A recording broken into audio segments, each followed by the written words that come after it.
Halo, assalamualaikum. Apa kabar sahabat penonton semua? Kali ini saya akan berbagi kedatangan rice cooker Yongma dengan tipe berapa ini? SMC7047. Berwarna abu-abu seperti ini ya. Ini kerusakannya katanya error dengan kode E2, jadi nggak bisa dipakai buat masak nasi ataupun merebus air. Intinya jadi nggak berfungsi dengan normal. Oke, kita langsung aja cek keluhan dari yang punya kayak gimana. Kita perlu selidiki sedikit. Ini kita tes pakai air aja ya. Biasanya katanya kalau pakai air juga ini bisa sampai mendidih, kayak jadi nggak perlu pakai nasi gitu. Kita coba masukin air kurang lebih ya, percobaan setengah liter ya. Kata yang punya ini ketika dipakai setelah 3 menit akan muncul kode error R2 dan proses pemanasan ataupun memasak jadi terhenti. Oke, kita skip, tunggu sampai kode errornya muncul. Ya mohon maaf, selama ini saya agak lama vakum karena ada tugas ke daerah yang agak susah sinyal ya, jadi susah untuk bikin konten.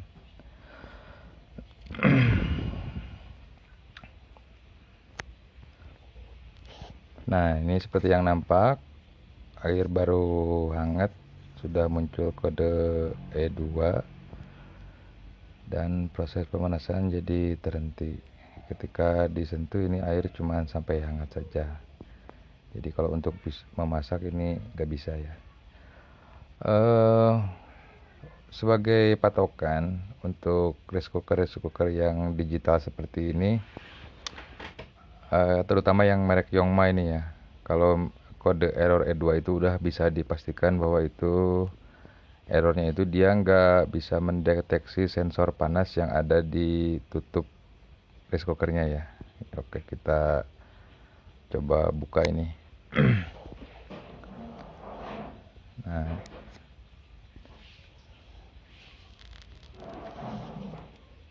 sensor pemanasnya ini nih, itu sensor pemanas yang kelihatan ada titik yang agak bening itu.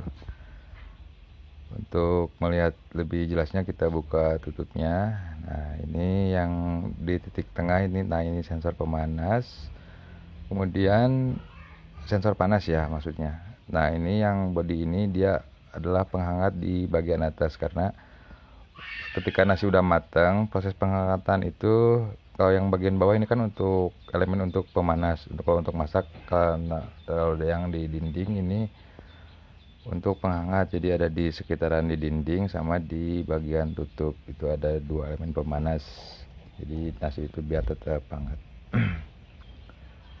Kita periksa aja nih jalurnya.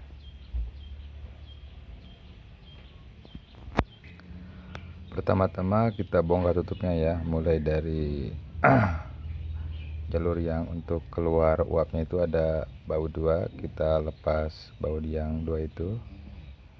Nah, di bagian tutup itu ada 2 baut, kita lepas pakai obeng, itu baut biasa. Dan satu lagi di bagian belakang ini ya, pas engselnya kita lepas juga untuk melihat jalur kabelnya. Oke, ini baut udah terlepas semua. Kita lihat ini ada kabel warna merah 2 dan ada yang warna hitam ini disatuin ini.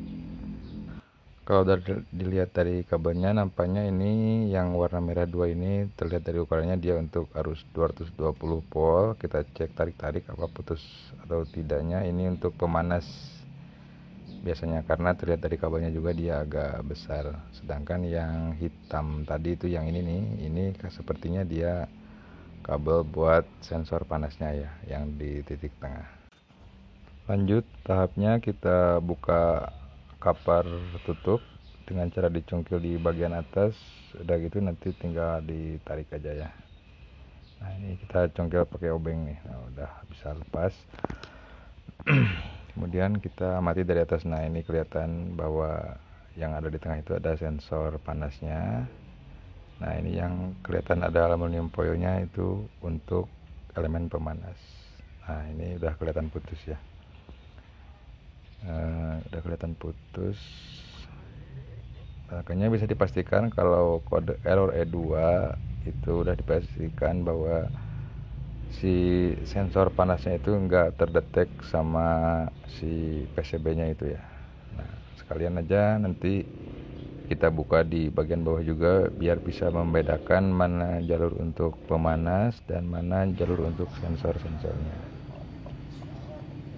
Nah nanti kita bisa pindah aja nih biar nggak terlalu sempit, kan ini awalnya ke agak di bagian dalam, yang sekarang kita nanti setelah disambung kita pindah aja keluar biar nggak terlalu sempit. Kita tes ini kayaknya masih ada ruang, masih longgar untuk ukuran kabel yang akan kita sambung. Lanjut kita buka cover bawah ya, ini udah terbuka, di sana ada baut 4, kita lepas aja. Nah ini untuk membedakan kabelnya kita telusuri dari colokannya ya, dari stekernya. Ini kan colokan arus 220 volt, dia berwarna merah sama hitam. Nah untuk membedakannya, jalur yang keluar yang ke pemanas itu pasti berdekatan dengan jalur masuk yang dari colokan 220 volt. Nah ini kan ada, nah ini kalau biru sama hitam dia untuk ke elemen utama untuk masak. Ini ada yang warna putih 2, dia pemanas ke bagian dinding tabungnya ya, yang pemanas di bagian dinding. Terus ini kayaknya udah pernah diservis, ini udah disambung pakai kabel warna kuning hijau. Yang 2 lagi dia pemanas ke bagian yang ada di penutupnya yang bagian atas. Ini udah pernah putus juga, udah pernah disambung. Jadi untuk membedakannya ada di, untuk pemanas ada di sekitaran sumber dari colokannya. Sedangkan untuk sensor ini ada 2, ada kabel warna merah, dia agak berjauhan dari jalur 220 volt karena itu untuk sensor. Yang 2 untuk sensor di titik tengah elemen pemanas ya, jadi dia ngedetek apakah di dalam disk core itu ada pancinya yang udah diisi atau enggak. Nah untuk yang warna hitam ini adalah sensor panas yang ada di tutup itu ya, yang tadi putus itu. Kita tarik aja langsung, kita lepas biar enak, kita sambung aja di luar. Nah ini kelihatan putus, kita lepas juga sama soketnya, nanti sekalian kita sambung di luar biar lebih leluasa gitu. Oke, saya rasa udah bisa membedakan ya jalur untuk ke sensor-sensor dan jalur yang ke bagian pemanasnya. Kita lepas soketnya nih yang warna biru, terus kita ambil yang sensor panasnya nih bagian atasnya, biar enak kita lepas aja juga sekalian si sensornya ini. Oke, sensornya kita lepas juga. Nah modelnya seperti ini. Ini kalau yang nggak mau nggak mau nyambung bisa beli juga ya, ini diganti. Yang penting soketnya yang ke ini sama. Ini kabelnya udah kita sambung ya, tinggal pasang lagi, nanti kita coba. Nah kita langsung pasang saja seperti ini. Terus nanti karena kita mau lewat sebelah luar, kita tinggal colok lagi nanti. Udah masuk ya, kita lewat luar sekarang. Nanti di bagian bawahnya kita masukin lagi ke soket yang warna biru. Mudah ya. Ini kalau kita nggak nyuruh orang, ini nggak perlu keluar biaya sedikit pun. Ini bisa dibilang kalau kata orang ini RP 0.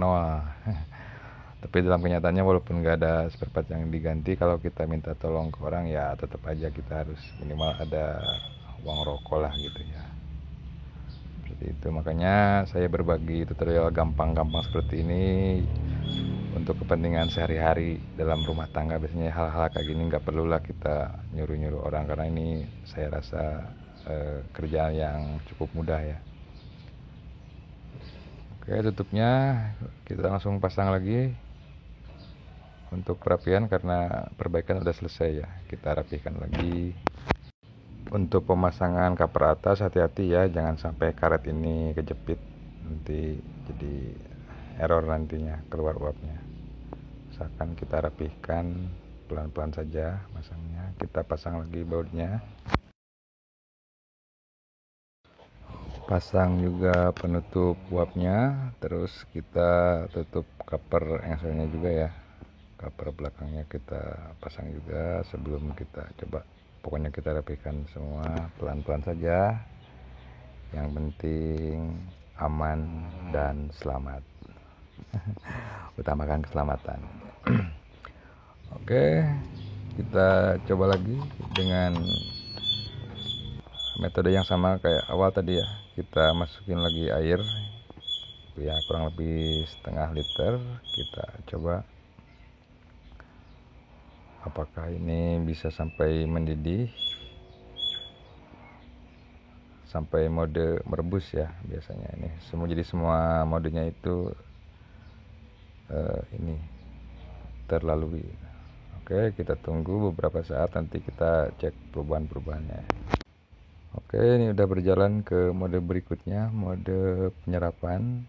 Kalau tadi kan nggak sampai pada penyerapan, lalu ini udah mulai ke mode apa ini, pemanasan ya. Lanjut, ini udah mode mendidih ya. Nah, ini sekarang udah mulai ke mode merebus. Ini udah dipastikan kalau masak nasi udah berjalan normal ya. Nah, kita cek bagian dalamnya udah mendidih. Semoga video kali ini bisa bermanfaat ya buat para penonton semua. Jika terjadi kendala-kendala seperti ini bisa dikerjakan sendiri, yang akhirnya biaya Rp 0 bisa terrealisasi. Oke, terima kasih.